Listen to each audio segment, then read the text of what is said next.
그 볼셰비키가 러시아에서 정권을 잡으니까 그 여파로 프라하에서 대그 집회를 갔습니다. 그럴 정도로 이 볼셰비키가 오스트리아에서도 걱정이고 주변 나라들이 다 힘이 약화가 돼서 걱정이. 여러분들 잘 아시잖아요. 독일이 이제 2차 대전을 지고 난 다음에 그 혁명과 혼란과 그 무지성 속에서 볼셰비키 당하고 스파르타카스 당 뭐 등등 무지성 그런 게 이 그 체코슬로바키아 갓 태어난 나라에서 일어납니다. 마사르기 무자병을 따면 아주 숙청해버려요.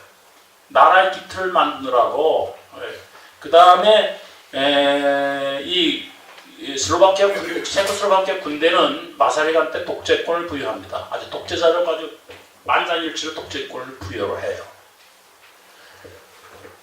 이런 걸 비교해 볼 때, 물론 이제 저는 경제학자라 물론 수요 측이고 공급 측이 있고, 예를 들어서 우리나라는 조금이라도 조금 얘기가 다른 데로 가지고 소득 분배가 조금 나빠지면 뭐 버글버글 난리인데, 인도는 소득 분배가 그렇게 나쁜데도 버글 버는 게 없고 그냥 다들 체념하고 있단 말이에요. 그러니까 양쪽을 다 봐야 됩니다.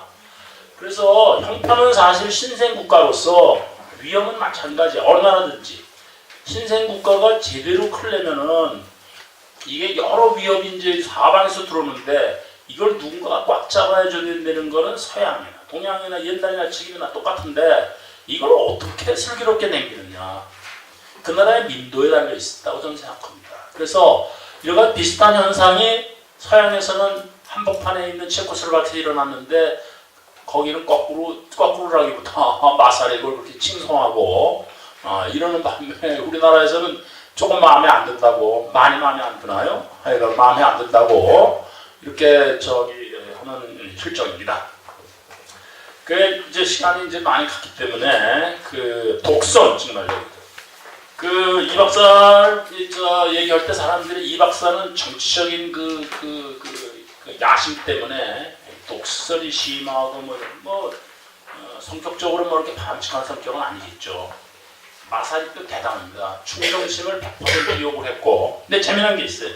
마사르기 윌슨을 평가한 게 있습니다. 윌슨을 만나서 결국은 승인을 받아내는데, 마사르기 뭐라는 거니 거기 120페이지 보시면 뭐 아시는 분도 계시겠지만 그 독선인인데 보면 집권 정치를 했으며 정적에 대해서는 관대하지 않았다. 그는 이승만의 독선적이라 일부 평자들은 비난하지만 마사르기 또한 대단히 독선적인 인물이었으며 조건 없는 충성을 요구했다. 패당거리를 했어요. 패당 벗어나면 가차 없습니다. 윌슨 역시 이 같은 일면이 강했는데 1차 대전에서 민주당 공화당 연정의 전신 내각을 거부하고 민주당 측근만으로 내각을 구성한 일본들 마사르기에게 나에게는 연정이나 타협을 할 수 있는 능력이 없다고 고백하면서 나는 솔직히 말해서 스코틀랜드 장로교인의 후손이라서 완고하다.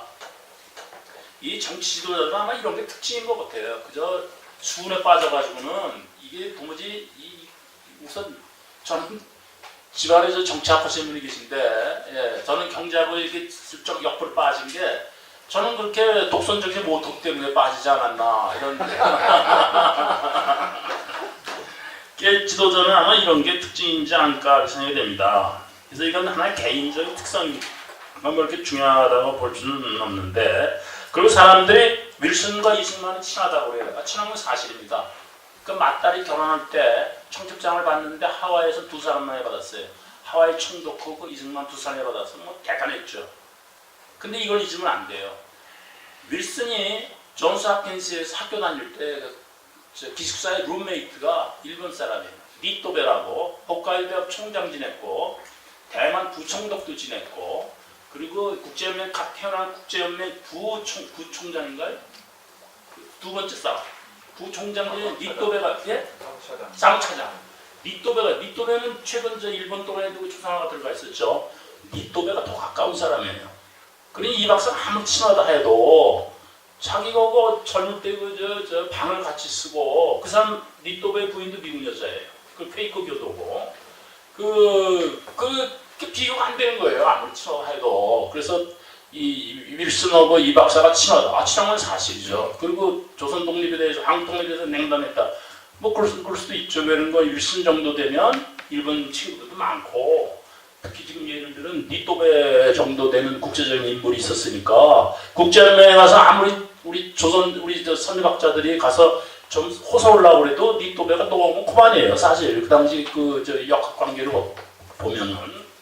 근데 윌슨도 이렇게 보통 사람이 아닙니다.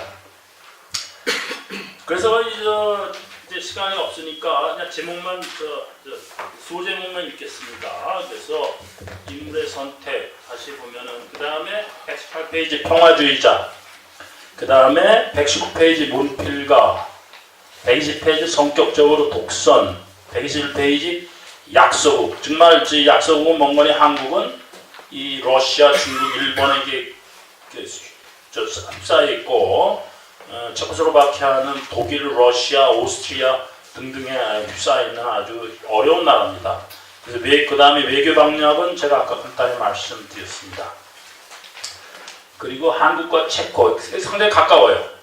그 필라델피아에서 그 제1차 한인 대회, 한국 대회 열렸을 때 거기 벌써 체코슬로바키아 군단이 러시아에서 싸울 때 한국인 우리 선배들이 거기 휩쓸려서 같이 싸우는 기록이 나와 있습니다. 체코슬로바키아 군단은 그 얘기만 해도 하루 종일 걸릴 것 같은 아주 재미있고 드라마틱한 얘기인데, 그 다음에 건국 대통령, 처음에 와서 이승만 박사가 뭉치면 살고 흩어집니다. 마사리 똑같은 말이 있어요. 그리고 중요한 것은 전쟁이 끝날 때쯤 돼서 합스부르크가 아주 다급해진 거예요. 그래서 질 걸 알고 마사리는 바깥에 있으니까 파리, 런던 이렇게 그것도 그래요. 우리는 저 상해하고 워싱턴에 있다고 뭐라고 그러는데 이 사람들도 이렇게 여러 군 흩어져 있었어요. 독립 그 기지가. 그래서 서로 이제 원격 조종하고. 그런데 내가 무슨 얘기 올라고 또 얘기를 했나 참. 뭉치면 살. 그런데 이제 남은 사람들을 꼬셨어요. 쉽게 말하면 우리 일본이 망하게 되니까 한국에 남아있는 정치 지도자를 보고 좀 치안 좀 맡아달라 뭐 이렇게 있잖아요. 그래서 여운형 씨가 거기에 응했잖아요. 똑같은 일이 벌어졌습니다. 그런데 마사릭은 뭐라는 거니? 절대 응하면 안 된다. 이 합스부르크가 마지막 지푸라기를 잡는 심정으로 당신들하고 타협할 거다. 근데 체코슬로바키아의 독립은 국제적인 문제니까 연합국이 올 때까지는 절대 타협하지 마라. 타협을 안 했어요. 이런 것도 보면은 그때 당시에 그 환경에서 어떻게 남은 사람들이 행동을 해야 되는가. 돌아와서는 국내파하고 국외파하고 또 우리처럼 아주 굉장한 싸움을 벌였습니다. 그 다음 페이지에 있는 민주주의는 제가 말씀드렸어요. 관리민주주의. 그 다음에는 선전과 외교는 아까 제가 말씀대로 그 1차 대전과 2차 대전 사이에는 간전기로서 모든 나라가 전쟁을 싫어했다. 그래서 어디 가서 하소연할 때도 없었다. 제가 그런 말씀했습니다. 네, 외교의 필요성과 그 다음에 평화 얘기를 아까도 좀 했습니다. 특히 제 이 글의 출발점은 그 이승만 박사의 그 통상과 평화, 칸트의 사상에 제가 기점을 둬서 그로부터 외교 수단도 나왔고, 평화도 나왔고, 이제 더 재밌는 것은 그 마지막 자그마한 거지만 146페이지 마지막 읽으면서 마치겠습니다. 국제법이 얼마나 중요하냐. 이만 박사의 그 학위 논문 제가 읽어봤습니다. 사실 거기서부터 출발한 거지만 거기 보면은 우리 다 아는 얘기대로 동양 도고 헤야지로가 그 청일 전쟁 때 영국 국적의 상선 고승호가 청국 군인과 무기 등 전시 금지품을 싣고 충청도 앞바다 풍도 앞을 항해하던 중에 일본 순양함 낭속, 그러니까 도고 헤야치로 그러니까 임금 명령을 내렸고 이선을 촉구하는 명령을 2번 발령하는 거절하다 포격을 격침시켰다. 그랬는데 영국에서 난리가 났어요. 이것은 이제 막 아시아에서 러시아의 남진을 저지하는데 일본을 이용하려고 영광된 고립 외교에서 벗어나서 일본과 연일 동맹을 고려하고 있던 영국으로서는 매우 당혹스러운 사건이 되었다. 그럼에도 불구하고 영국의 중국 함대 사령관이 일본에 항해했으며 영국의 언론은 아시아인의 일본이죠. 해적 행위, 일본의 국제법 무시라고 매도했다.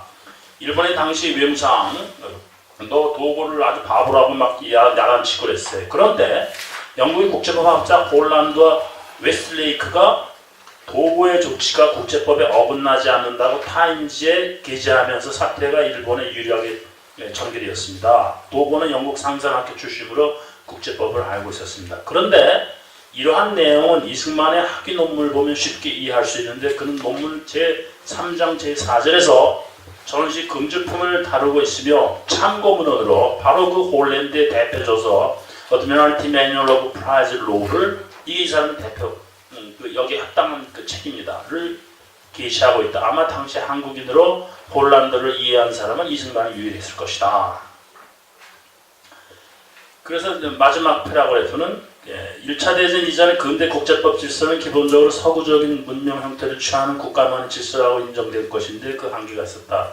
다시 말하면 제국주의 식민지 지배 도구에 불과했으므로 약소민족을 옹호하려는 의도는 전혀 없었다. 이것이 제1차 대전과 더불어 미국이 무너지기 시작하고 이승만이 분석했듯이 유럽에 대한 미국의 국제법 우위와 더불어 강대국 지배민족에 비해 부력에서 크게 열세가 될 수밖에 없었던 약소 비지배민족의 선전 외교 독립 방향에 희망이 생기게 된 것이다. 그 첫 번째가 체코슬로바키아 독립이며 두 번째가 제가 생각하기에는 한국의 독립입니다.